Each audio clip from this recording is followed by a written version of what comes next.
زمان اسلام خو مسلمانان ورونو تیم مختصر دی یو څو خبرې ستاسو په حضور کې عرض کول غواړم. اول نمبر قرآن عظیم الشان او دویم نمبر د قرآن عظیم الشان طالب العلم چې ورته ویل کېږي او حافظ او قاری او عالم ورته ویل کېږي. نو ګوره د الله جل وعلا شانه د قرآن عظیم الشان تورات، انجیل، زبور دا څلور غټ آسماني کتابونه نازل فرمایلي. په دې څلور کتابونو کې چې کم مقام او کم عظمت قرآن عظیم الشان ته حاصل دی، نو آغا عظمت او آغا کمال زبور ته نه دی حاصل، تورات ته نه دی حاصل، انجیل ته نه دی حاصل. په زبور کې د الله جل وعلا شانه ثنا او صفتو، د الله جل وعلا شانه حمد او د الله جل وعلا شانه لوی او کبریا پکې بیان و. په زبور کې د اعمال او د عقاید ذکر نشته دی، دا صرف د الله جل وعلا شانه تسبیحات دي. او حضرت داود علیه السلام مبارک له الله جل وعلا شانه ډیر عجیب او غریب आवाज ورکړی و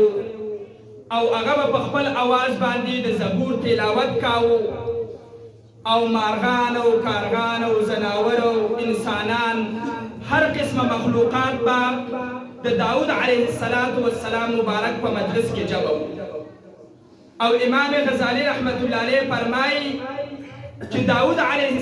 السلام مبارک به چې کله تلاوت کاو نو په بعض اوقاتو کې به د هغه مبارک په आवाज باندې دا خلق بیهوشه شو، جذب بشو، وجد به پراله، د هغې اثرات به ظاهر شو او د 400 پورې جنازې به د هغه مبارک د مجلس ته وتلي. داس یو کمال ول الله جل وعلا شانه ورکړی و. نو هغه د الله جل وعلا شانه حمد او ثنا،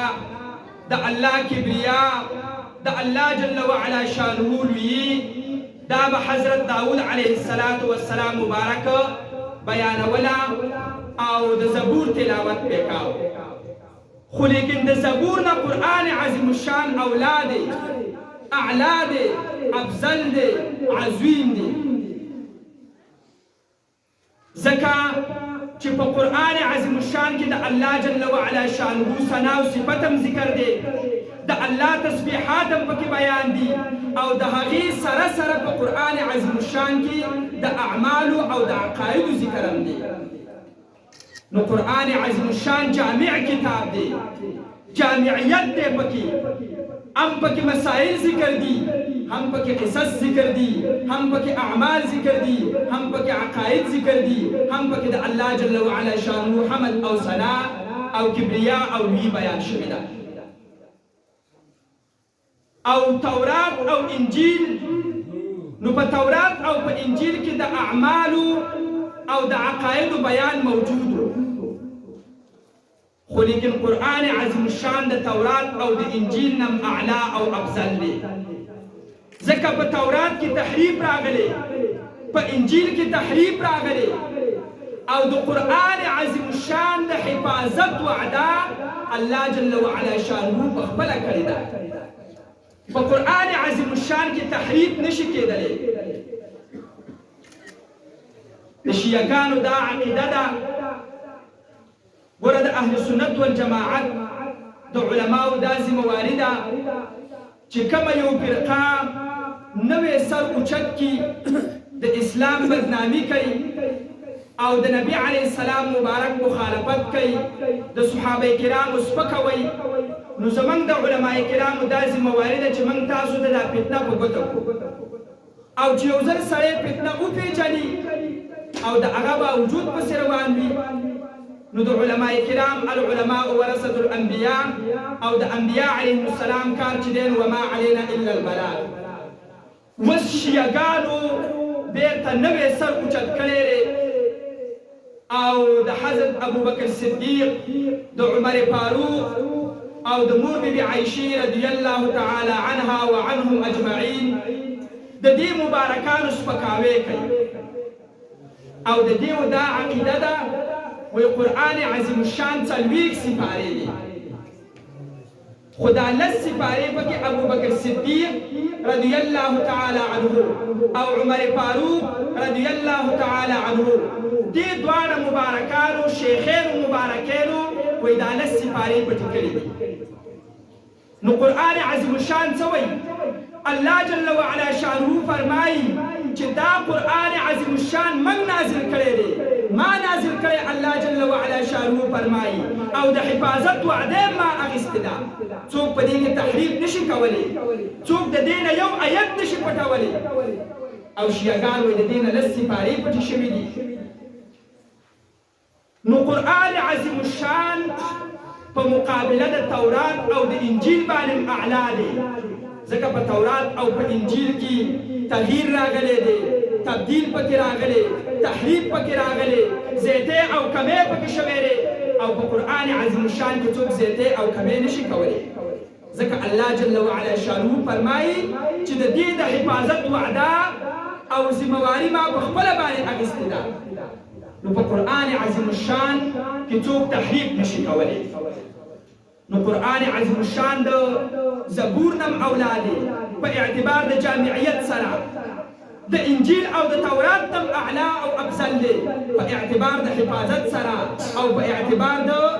دې سره چې دې کې نسخه نه راځي ټول قرآن عظیم الشان نه منسوخ کیږي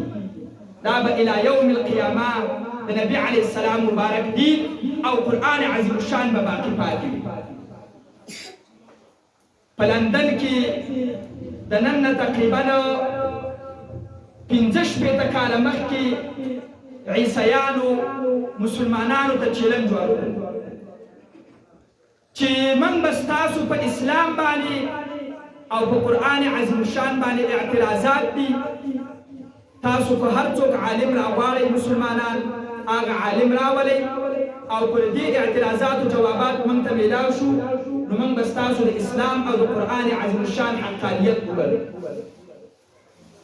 یو عالم دین الله جل وعلا شانه په هغه زمانه کې پیدا کړو او د لندن په عالمي محفل کې هغه عالم ګوته اوچته کړه چې په قرآن عظیم الشان او په اسلام باندې کم اعتراضات وي د ټولو اعتراضاتو به جواب کړو یو عالمي محفل جوړ شو هر قسمه د ادیان والا علما پوهان کالجیان انګریزان مسلمانان چینیان مجوسیان هر قسمه مخلوقات کو تراجم دي عیسوی پاتې دو او 4 غنټې په اسلام او په قرآن عظیم شان باندې اعتراضات کوي او هغه مسلمان ول 4 غنټې د هر یو اعتراض مدلل او مفصل متعدد جوابات ورکوي چې کله د هغه په 4 غنټو کې هغه اعتراضات ختم شو په اسلام باندې نو دا مسلمان ورته وایي چې ستاسو اعتراضات ختم شو ستاسو د اعتراضاتو جوابات ما وکړل تاسو په دې باندې مطمئن شئ اوس زه ستاسو په دین باندې ستاسو په کتاب باندې یو اعتراض وکړم او چې تاسو څوک راولئ جواب ته زما ته اجازه ده هغه عالم د ځان سره بیک راوړی و هغه بیک یې کولاو کړو او د انجیل 52 نسخې د هغه خپل بیک نه راویستلې او عیسیانو ته مخې ته په میز باندې کېښودلې چې دا 52 نسخې د انجیل دي په دې کې کومه یوه حق ده د الله جل وعلا شانه د جانب نه کم کتاب دی په عیسی علیه السلام مبارک باندې کم کتاب نازل شوی دی په دې 52 نسخو کې موږ ته اصلي نسخه وکړو موږ به ستاسو د دین او ستاسو د کلام او ستاسو د کتاب حقانیت ومنو ټول عیسیان د هغه نه عاجزه شو او چا هم د دې جواب ورکړو ځکه په ټولې محرفې نسخې دا د عیسیانو عقیده ده د تقابل ادیان کتابونو لیکلې ده چې دې عیسیانو چا به خوب ولیده نو رابلې او د ځان نه به څه ولیکل چې ما ته عیسی علیه السلام مبارک په خوب کې راغلی او انجیل په ما باندې تلاوت کو ما په خوب کې انجیل ولیکه څوک په غار ته ختلی و وایي چې غار ته په ما پسې عیسی علیه السلام مبارک راغلی غره ته او ما ته هغه انجیل تلاوت کو انجیل ما ولیکه چا به په خپل وهم او خیال باندې چا په خپلو تصوراتو باندې چا په خپلو خیالاتو باندې نو دا ډېر زیات متعددې نسخې د دې نه جوړې شولې بیا د دې دا مشران را جمع شو او مشورې وکړله چې داسې شی به وکړو چې یو میز به راوړو او هغه به کېږدو په دې باندې به د انجیل نسخې کېږدو دا میز به داسې خوځو چې کومې نسخې ولوېدلې جو هغه ختمې او چې کومې باقي پاتې شولې نو هغه به بیا حق کتاب وي په قراندازۍ باندې د خپل کتاب حقانیت معلوموي هغسې وکړله میز یې خوځاو 4 نسخې پاتې شولې نور ټولې وغورځېدلې یو مشر بامبړی و پکې او د دې نورو په نسبت څه هوښیار نو هغه راغلی او د خپلو علماو ته وایي چې دا میز نور مه خوځوئ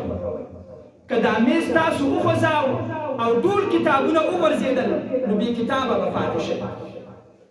اوس د عیسیانو عقیده دا ده په دې کې 4 اناجیل دي انجیل متاو ته ویل کېږي برناباسو ته ویل کېږي مختلف نسخې دي پکې دا 2 نسخې زموږ څه شتم دي او هغه د الله جل وعلا شانه په احکامو کې کم حق انجیل چې الله جل وعلا شانه نازل کړی نو په هغه حق کتاب کې تحریف وکړي خو د قرآن عظیم الشان دا خصوصیت دی چې په قرآن عظیم الشان کې څوک تحریف نشي کولی او په دې تیرو کلونو کې د برطانیې نه غالبا د قرآن عظیم الشان نسخې چاپ شوې وي او په یو هوایي جهاز کې پاکستان ته را روانې وي یو ګرخیری فاسق فاجر حافظ پکې ناسو د قرآن عظیم الشان حافظ هغه چې نسخه کولاو کوي د تلاوت کوي چې کتلی دی نو صرف یو حرکت یې بدل کړی د زور په ځای باندې زیر لیکلی د فتحې په ځای باندې کسره لیکلې ده هغه جهاز بیرته د هوا نه واپس شو او ټولې نسخې بیرته په هغه کارخانه باندې واپس شولې او په هغه کارخانه باندې پابندي هم ولګېدله د قرآن عظیم الشان د حفاظت وعده الله جل وعلا شانه په خپله اخیستې ده خو د هغې دپاره اسباب دي او اسباب دا دي چې د قرآن عظیم الشان حافظان دا په دې یو مدرسه کې په دې یو علاقه کې په دې یو کلي کې څومره حافظان دي الحمدلله د انجیل صرف یو حافظ او د تورات صرف یو حافظ نور حافظان په دنیا کې نو د دې وجه نه به هغه ویل چې عزیر ابن الله عزیر ته د الله جل وعلا شانه زوی و ولې د الله کلام ورته یاد دی او د نبی علیه السلام مبارک امتیان د قرآن عظیم الشان شان هر بچی ته الحمدلله قرآن عظیم الشان د الحمد نه واخله د والناس ټول قرآن عظیم الشان ورته یاد دی نو د قرآن عظیم الشان د حفاظت لپاره الله جل وعلا شانه دا اسباب پیدا کړي دي حافظان مدارس بیا په مدارسو کې د ناظري مدرسه د حفظ مدرسه د علم مدرسه دا د علم مدرسې د قرآن عظیم الشان حفاظت دی دا کوم علوم چې بیانېږي دا ټول په قرآن عظیم الشان کې دي بره د مامون الرشید باچا په زمانه کې د هغه دا معمولو چې په کال کې به یو ځل عالمي مجلس منعقد کاوه او په هغه عالمي مجلس کې به هر قسمه علماء کرام د فلسفي د منطق د هیئت د سیاست د هر قسمه علما به راتلل او وعظ او نصیحت به پکې کاوه یو کال دا مجلس منعقد کړی دی او قسم علما راځي او بیانات کوي په دې کې یو مسافر راغلی او یو چټي ولیکه چې زه یو څو خبرې کول غواړم باچا ته اجازه ورکړله هغه راغلی او په سټیج باندې کېناسته په سپیکر باندې شروع وکړله د قرآن عظیم الشان په دې موضوع باندې بیان کوي چې دا په دنیا کې کوم علوم دي که علم ظاهر دی که علم باطن دی، که علم د ډاکټرۍ دی او که د طب دی، که علم د هیئت دی او که د فلسفې او د منطق دی، او کوم که علوم شرعیه دي او که غیر شرعیه دي. معنا دا چې شریعت په هغه باندې موقوف نه دی، نو دا ټول د قرآن عظیم الشان نه ماخوذ دي. علم رمل، علم جبر، دا ټول علوم دا الله جل وعلا شانه انبیاء علیهم السلام ته ورکړي دي او دا د قرآن عظیم الشان نه ماخوذ دي. په دې باندې بیان وکړو او بیا پاتې د بادشاه او علماو ترال د علمیت نه متاثره شو چې الله جل وعلا شانه تعالی داسې علمیت درکړی دی ته څوک یې د چا سره تعلق ساتي هغه خپل معلومات نه ورکول مجبور یې کړ. نو هغه کس ورته وویله چې زه هندو یم، زه مسلمان نه یم، خو دغه معلومات ما ته حاصلو او ما بیان کړ. بادشاه ورته وویل چې تا ته د قرآن عظیم الشان حقانیت معلوم دی، د اسلام حقانیت ته معلوم دی، علمیت ته معلوم دی، په خپله پوهه لري، جاهل دی نو ایمان ولې نه راوړي؟ هغه ورته وویل زما یو اعتراض دی، که هغه اعتراض حل شو زه به ایمان راوړم، که اعتراض حل نشو زه ایمان نه راوړم. بادشاه ورته وویل ته خپل اعتراض وکړه، زموږ سره علما دي، پوهان دي، ادیبان دي، تاله به جواب درکړي. خو هغه انکار وکړو چې نه، دا اعتراض زما د ځان سره تعلق لري، که په خپله باندې دا اعتراض الله جل وعلا شانه حل کو زه به ایمان راوړم، که حل نشو زه ایمان نه راوړم. بیا څه زمانه پس 2 کاله یا 3 کاله یا 4 کاله یا 10 کاله پس بیا راغلی هغه مجلس جوړ دی،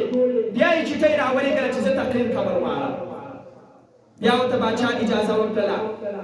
بادشاه او علماو د اواز د وپېژانده چې دا خو هغه انسان دی او چې خطبه یې لوستله نو دا کلمات یې پکې ولوستل چې اشهد ان لا اله الا الله واشهد ان محمد رسول الله صلی الله علیه و آله وسلم. بادشاه او علما حیران شو چې دا خو هندو د څنګه د ایمان کلمه ولوستله او په خطبه کې د الله جل وعلا شانه وحدانیت او د نبی علیه السلام مبارک حقانیت ذکر کړ. ټول په دې باندې حیران دي. بیا یې په دې باندې تقریر وکړو چې انا نحن نزلنا الذکر وانا له لحافظون. د قرآن عظیم الشان الله وایي ما نازل کړی او د حفاظت وعده یې ما اخیستې ده. په دې باندې یو تفصیلي بیان وکړو چې کله د هغه نه فارغ شو بیا راغلي علما او بادشاه ورته رال چې ایمان دې ولې راوړ؟ وایي ایمان مې ځکه راوړ چې زما سوال حل شو. سوال زما دا و چې انجیل د الله کلام دی، تورات د الله کلام دی، زبور د الله جل وعلا شانه کتاب دی او په هغه کتابونو کې تحریف موجود دی، په هغو کې بدلون راغلی دی، زیاتې او کمې پکې شوی دی او په قرآن عظیم الشان کې زیاتې او کمې نه کېږي. او الله جل وعلا شانه فرمایي چې د دې حفاظت ما وعده په خپله باندې اخیستې ده، زه به یې حفاظت کوم. نو زما په دې معامله کې شوق، نو زه یو بهترین خطاط یم. ما داسې شی وکړو چې د انجیل نسخه مې ولیکله او د انجیل کوم دعویداران چې وو هغو ته مې ویوړله په ډېر اعلی خط باندې او د سرو زرو د سپینو زرو ګلکاري مې پرې وکړله. هغه د انجیل عالمان رال انجیل یې وکتو، زما نه یې واخیسته که په ګران قیمت باندې. حال دا دی چې په هغه انجیل کې ما تغییر او تبدیل کړی و، ما پکې تحریف کړی و، خو څوک په هغه تغییر باندې پوهه نه شو، په هغه تبدیل باندې څوک پوهه نه شو. بیا مې د تورات داسې نسخه ولیکله، یهودیانو ته مې ویوړله، هغو هم پوهه نه شو. بیا مې د قرآن عظیم الشان یو نسخه په ډېر اعلی خط باندې ولیکله، ډېره خواري مې پرې وکړله او صورتونه مې رد و بدل کړل، مخکې وروسته مې کړل. والضحا واللیل اذا سجا مې اولې سپارې ته راوړو او د اولې سپارې صورتونه مې اخر ته ویوړله. داسې تغییر او تبدیل مې ته وکړ. د مسلمانانو مدرسې ته مې ویوړ، هلته مې یو طالب العلم له ورکړو، وړوکی ماشوم و چې هغه وکتو چې دا خو محرک دی. والضحا د اخرنۍ سپارې د اخرنو سپارو صورت دی او دا کوم چې په اخرنۍ کې دا د اولنو سپارو صورتونه دي. په دې کې تا تغییر او تبدیل کړی دی. په دې کې تا کمې او زیاتې کړې دي بل طالب العلم ټول په دې باندې پوه شي دا سړی محرف دی رئیسار ګوښې وټکاوه چې ته زمونږ په قرآن عظیم الشان کې تحریف کې او بیا یې موږ ته راوړي چې دا زمونږ نه په مال او په دولت باندې واخله په ګران قیمت باندې نو چې هر کله د مسلمانانو دا حالت مونږ ولیدلو چې معشوق په دې باندې پوهېږي چې دا اصلي قرآن نه دی دا د الله کلام نه دی نو زه په دې باندې پوه شوم چې د دې د حفاظت وعده الله جل وعلا شانه په رښتینې باندې اخیستې ده او الله د دې حفاظت کوي نو دا د قرآن عظیم الشان شان دی او بیا په دې باندې نورم احادیث دي واقعات دي امام رازي رحمت الله علیه په دې باندې یو ډېر عمیق او ژور تحقیق کړی دی وخت مختصر دی هغه طرف ته ځم دویم نمبر خبره د علماو د حافظانو او د قاریانو دا ګوره هغه قوم دی که دا موږ او تاسو ته الله جل وعلا شانه رزق راکوي دا د دې علماو د برکته که الله را باندې بارانونه وروي دا د دې علماو د برکته که الله زمونږ نه تکالیف او مصیبتونه او مرضونه اوچتوي نو دا د دې علماو د برکته او حدیث شریف کې راځي نبی علیه السلام مبارک فرمایي بهم تنصرون وبهم تمترون وبهم ترزقون دا علماء کرام دي چې د دې برکت باندې الله جل وعلا شانه تاسو مدد کوي تاسو له رزقونه درکوي په تاسو باندې بارانونه وروي او ګوره د الله جل وعلا شانه قانون دی د دین دپاره علما او حافظان او قاریان دي او دنیا ته زمونږ عوام الناس عام مسلمانان چې کوم دي هغو ملا تړلې ده او ځان یې په وقف کړی دی او زمونږ د فقې مسله دا ده چې د علماو او د طلباو رزق دا په عوامو باندې دی دا د حافظ صاحب دا مدرسه ده او په دې کې دغه هر کار چې دی نو دا حافظان فارغېږي او دا مسجد یې مړوکی دی نو د دې اوس داسې اراده ده ما ته هغه مولوي صاحب ویلو چې دی دویم چت باندې اوس د پاسه چې دی نو هغه مدرسه جوړول غواړي نو تاسو ټول د دې اوس مدد وکئ امداد ورسه وکئ چې چا هر قسمه امداد کېږي هغه ورسه وکئ الله جل وعلا شانه به په دنیا او په آخرت کې اجر درکړي او د قرآن عظیم الشان او د طالب العلم هغه شان او مرتبه الله جل وعلا شانه په هغه انسانانو باندې پټه نه پاتې کوي کوم انسانان چې د دې په طلب کې صلاح الدین ایوبي رحمت الله علیه دې فرمایي چې زما یو درې شوقونه یو دا چې العلماء ورثة الانبیاء دا حدیث شریف دی او کنا دویم دا چې زه به خپل پلار زوی یم کنا چېرته زما مور غلط کار نه کړی دا د هغه مبارک احتیاط او دریم دا چې الله جل وعلا شانه به ما ته بښنه وکړي کنا زه به جنتي شم کنا بیا په لاره باندې روان دی یو طالب العلم یې ولیده د طالب العلم سره رڼا او لیک وغیره نشته چې هغه خپل کتاب وګوري نو یو خدمتګار انسان دی خپل خدمت کوي او ځان ته ډیوه لګولې ده نو دا طالب العلم ځي او د هغه ډیوې رڼا ته کتاب یادوي بیا په ګرځي هغه په یادو باندې زوتی چې هغه حفظ کړي بیا لاړ شي ډیوې ته مبارک ته پوه شو چې دا څه معامله ده